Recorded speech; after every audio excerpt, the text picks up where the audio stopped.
Thanks for joining us here on Fixing the Money Thing. And the Bible talks about debt in this manner. Proverbs chapter 22:7 says that the borrower is a slave to the lender and the rich rule over the poor. A slave brings all kinds of pictures to mind, and that is basically no options and no life. And quite frankly, that's how many Americans live. Our couple we have with us today, Steve and Mindy Higgins, found themselves in great debt, despairing of life, family pressure. Well, let's let them tell their story right now. Steve and Mindy, great to have you guys with us today. Great to have you. And so we're going to talk about your life, talk about what happened back in 2008. Now, you were a very successful builder here in Columbus, and you had what going on? Yeah, we were building homes. I was a builder. Mindy was a realtor, and so it was a pretty good combination, and the business was growing very quickly. And you know, we had done everything we thought we were supposed to do. We were saved, but we were living in the natural. We were living for ourselves, trying to build more and more wealth, providing for the kids, helping others, but really just got caught up in ourselves, really. And you know, nobody really saw it coming.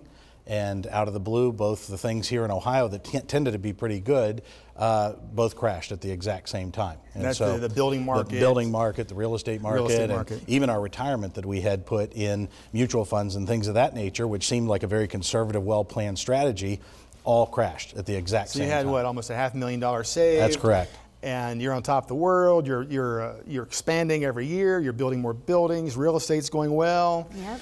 And then all of a sudden, without warning, the music poof, stops. The music stopped. Okay. Exactly. So Mindy, tell me what happened from your perspective. How did it impact you? What was going on in your mind all this time? Well, everything did end, and it was hopeless. We were on pins and needles. Steve was trying to be the supporter, the provider for our house, and he was not able to do that anymore. And here I had a real estate job, which was flexible, so I could be with the kids and work around their schedule, and that was no longer going to be an option. So I had to go out and get another job, which it made offense to me in my heart, because I wanted him to be the provider so I could be the mom with my kids. Sure. Well, I think a lot of people probably found themselves in that situation, but basically both of you lost your income, you lost your savings. And did you lose your house? Did you lose possessions? Did you go bankrupt? Where were you at that point? Right. Didn't lose the house. It was a very difficult task to close the business, laying off 88 employees, hundreds of subcontractors, impacting these families that had really given their lives to our business, shared in our vision, and were really applying themselves, and we were doing great things. So that was very difficult in and of itself. Sure. But needless to say, there wasn't a good market for my skill set or my profession at that point. 70% of my peers were going through the same thing, going bankrupt, losing their businesses. And so, you know, it was difficult, even with the college degree, even with my background, to find a job here in the marketplace. Right. At first, it seemed as though we've seen this before, we're going to be okay. You know, we'll just weather through this. But very quickly we realized it wasn't going to be okay. It wasn't going to be as things have happened in the past. And so while our marriage seemed happy when we had plenty of money, it's funny how when the money issues start, the cracks start to show up. And well, let's talk about that. Let's talk about your marriage now. So your family life, pressure's on. So Mindy, what's happening inside your marriage right now? Well, when Steve would come home for work, everybody would go to their corners. He would come in and he'd be so upset about how things were going, and we'd be so upset about how things were going that we didn't even want to talk. And it put such a barrier and such a weight on each of us that we were cracking. And there were plenty of times that he put a for sale sign out in the front of our yard just on a threat, because we need to get rid of this house. Everything was all or nothing, and it was going to the nothing. And he was ready to come in and get rid of everything. And of course, we didn't want that. This was the house we've lived in for 10 years. You know, we've raised our kids. Our youngest son was like born in this house. So we didn't want to get rid of this house and everything that we had. And we wanted to provide everything for our kids. And it just, nothing was coming together. And he would come home and he'd be in a bad mood and he'd yell about the lights being on and we're getting rid of all the TVs and all the Xboxes and you kids aren't doing this. And so he was always yelling because he was so stressed out. And so then I had to jump in the middle. This is how I felt. I'd jump in the middle and I'd be the in-between and the one who was the barrier. So the kids didn't get yelled at. I would be the one to say, No, it was me, and it just caused a lot of friction between us, and the kids started to become afraid, and it was not a good thing. Not a good thing. How long did this? Now you were Christians. Yeah. But you Going to were church. still needing something on the inside. And how long were you angry, Steve, till you finally realized that you needed help? Or how did you find a crack through that? What happened? Sure. Well, we talked about the business closing. I had to find a job.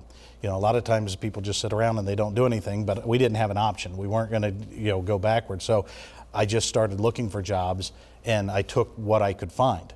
Sure. I wasn't waiting around for upper management position. I said, we've got bills to pay. And so I found myself with a college degree, and after going through sequences, hundreds of resumes out, every contact that I had available to try to find something for me, and I found myself in a retail mall for $7.40 an hour in a cell phone store. Oh, and wow. so when you put in 60 hours retail in that type of environment, it starts playing with your mind and you start getting very frustrated. I did get to move from that into a banking job, which paid more.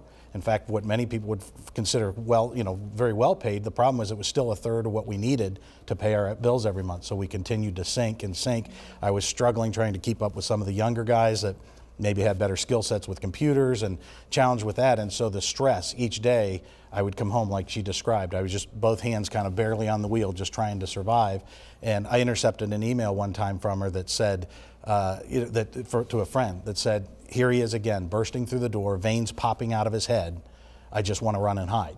And that's hurtful when that's your wife, and the whole reason you're getting up in the morning is to go to these jobs that you don't really like, but to provide that's their perception of me. So, like we said, we were saved, but I refer to it as I had my fire insurance policy since I was in the 3rd grade. I was saved. I went to a Christian school, grew up in a Christian home, but it was a very much a religious experience. Not necessarily because my pastors didn't do something right, but because I didn't do something right. I didn't apply the Word of God. I didn't have ears to hear in this process. And so I wasn't leading a godly run household. I was running a religious household.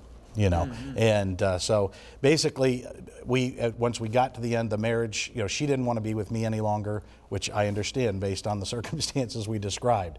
I was at the end of my rope. I really didn't feel much like I wanted to be with her any longer either. And it was all but over as far as our marriage was concerned.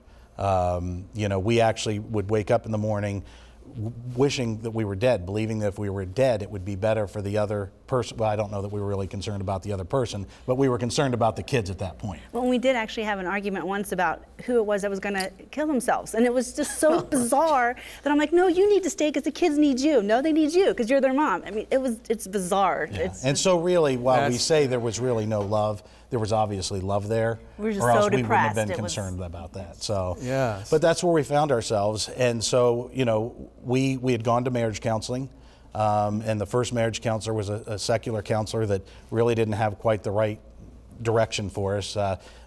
He actually suggested drinking, that maybe drinking might help. And we thought, okay, this isn't the right person.